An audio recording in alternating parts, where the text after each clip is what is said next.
আজকে এই লীলা পরিবেশনার মাঝে আমার অসংখ্য মন্ত্রটি এবং রসাভাস কথা হবে। সকল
হরে কৃষ্ণ হরি বল। আজকে শ্রীধাম নবদ্বীপ শচীনন্দন শ্রীমান মহাপ্রভু আজ ব্রজভাবে বিভাবিত হয়ে সুরধ্বনি গঙ্গার তীরে হা কৃষ্ণ হা কৃষ্ণ হা কৃষ্ণ বলে কাঁদছেন। এখানে বৈষ্ণব কবি পদে বললেন, মান বিরহ জরে বহু ভেদ ভোর ওরাঙ্গা নয়নে বহে তপ তৌহিল। আজকে শচীনন্দন গৌর হরি সেই বৃন্দাবনে মান লীলার ভাবে বিভাবিত হয়েছেন। ব্রজলীলায় ব্রজ কিশোরী শ্রীমতী রাধারানী যেমন, দেখুন রাবণ রাগের পর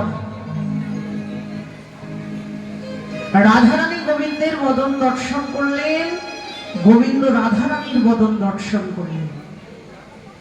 প্রথম দর্শনে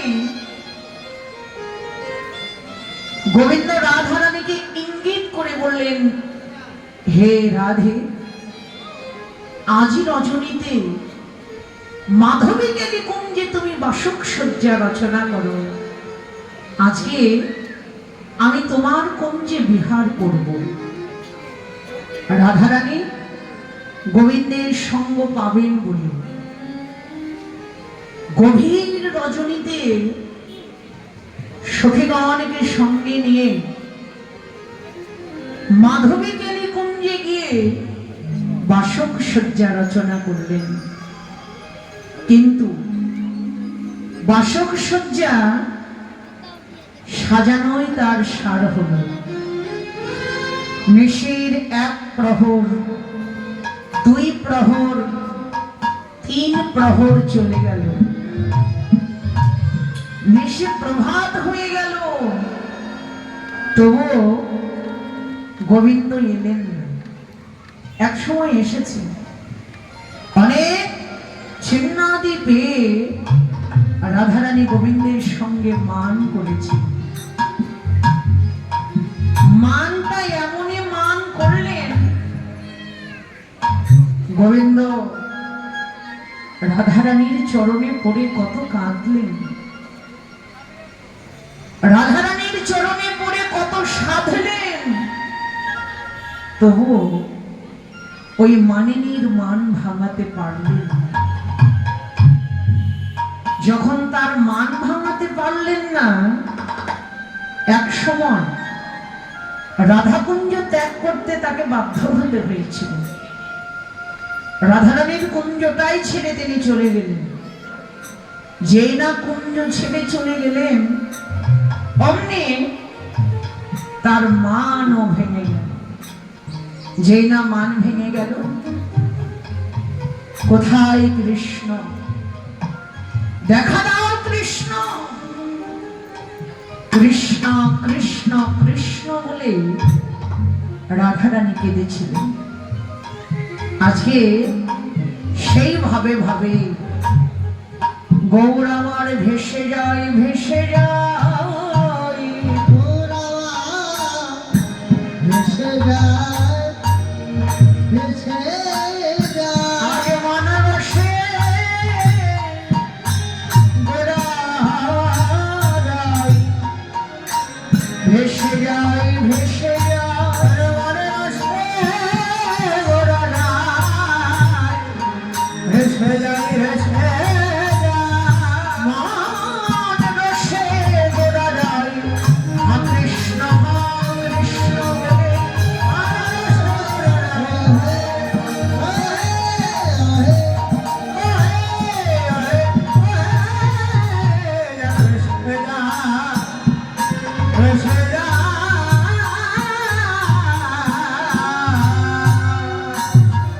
আজকে সেই বৃন্দাবনের ভাবে বিভোর হয়ে, রাধারানীর ভাবে বিভোর হয়ে গৌর কাঁদছেন, হা কৃষ্ণ, কোথায় কৃষ্ণ, দেখা দাও কৃষ্ণ, কৃষ্ণ কৃষ্ণ কৃষ্ণ বলে প্রভু নিজেই কাঁদছেন। নদীর কোন এক গৌর প্রিয় শিরোমণি গৌর হরির অষ্ট সাজনা নয়ন দেখে আবার কোন এক নাগরিকে ডেকে ডেকে বললেন, হে নাগরিক, সে দেখ না রে, আমাদের মহাপ্রভু কেমন নয়নের জলে বুক ভাসিয়ে কাঁদছে। কেন রে, সে কেন অমন করে কাঁদছে? জগতে আমরা সবাই জানি, অভাব থাকলে জগতে সবাই কাঁদে, কিন্তু অভাব না থাকলে কেউ কি কখনো কোনোদিন কাঁদে? কিন্তু ঈশ্বর পরম কৃষ্ণ সৎ চিদানন্দ বিগ্রহ অনাদিনাদি গোবিন্দ সর্ব কারণের কারণ হরিবল, যার বিনা অনুমতিতে জগতে গাছের একটা পাতা নড়ে না, তার আবার কিসের অভাব? তিনি আবার কোন অভাবে কাঁদছেন? বললেন, অভাবেই কাঁদছে গো। প্রভুর কিসের অভাব? প্রভু কাঁদছে কৃষ্ণ অনুরাগে, কৃষ্ণ অনুরাগে। এই অনন্ত কোটি জগৎ জীবকে হরি বলে কৃষ্ণ বলে কাঁদাবে, বলে কাঁদাবে বলে। এই অনন্ত কোটি জগৎ জীবকে হরি বলে কৃষ্ণ বলে কাঁদাবেন। এই জগতে আমরা সবাই কাঁদি, কিন্তু জড় জগতের মানুষ আমরা কাঁদি এক একজন এক এক অভাবে। পৃথিবীতে আমাদের ত্রিতাপ জ্বালার অভাব নাই। কেউ কাঁদে জন্মের মতো স্বামী হারিয়েছে, সেই স্বামী হারানোর শোকে, কেউ পুত্র শোকে, কেউ কন্যার শোকে, জড়জগতে বিভিন্ন বিভিন্ন শোকে, অভাবে, জ্বালায়, যন্ত্রণায় আমরা জড়জগতের মানুষ কাঁদি, কিন্তু হরি বলে, কৃষ্ণ বলে আমরা জগতে কে কজন কাঁদি? বললেন, কাঁদতে যদি হয়, চোখের জল যদি ফেলতে হয়, হরি বলে, কৃষ্ণ বলে ফেলো। সংসারের জন্য কেঁদে কি করবে? পুত্র কন্যার জন্য কেঁদে কি করবে?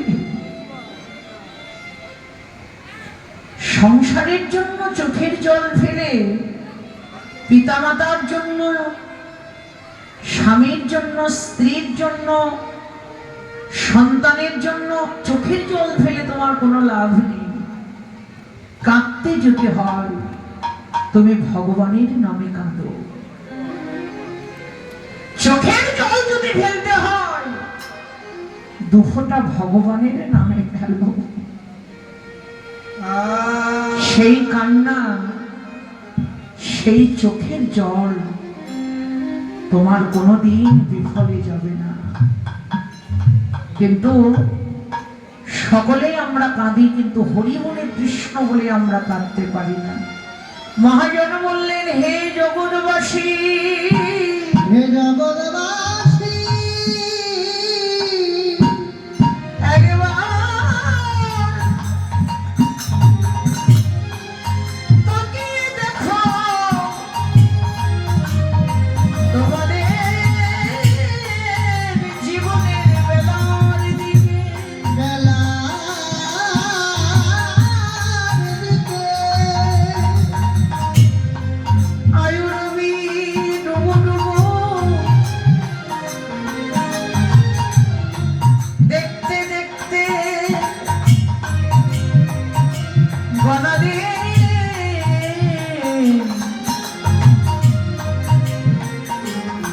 ফুরিয়ে গেল, ছড়িয়ে গেল। যেদিন তোমাদের আয়ুরবিটায় অস্ত যাবে, অস্ত যাবে। ওই ভবনদীর পানি নিয়ে পারে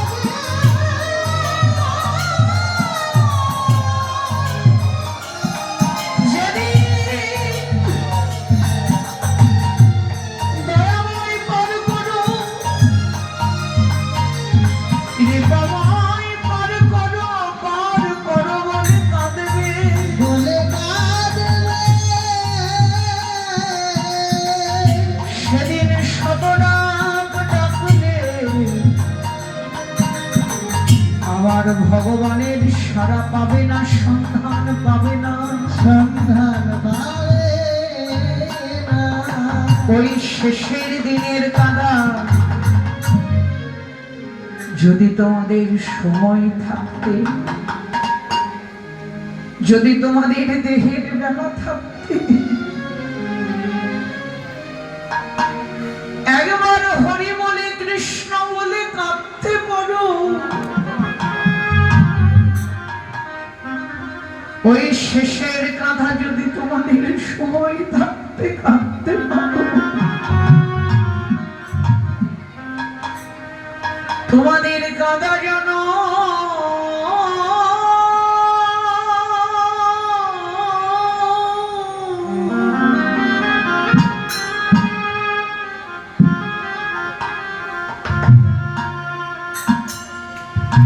তোমাদের কাঁদা যেন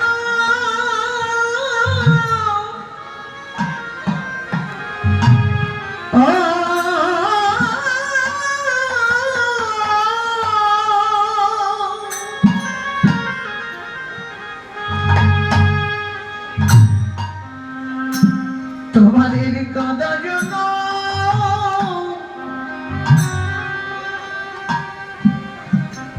ধন্য হবে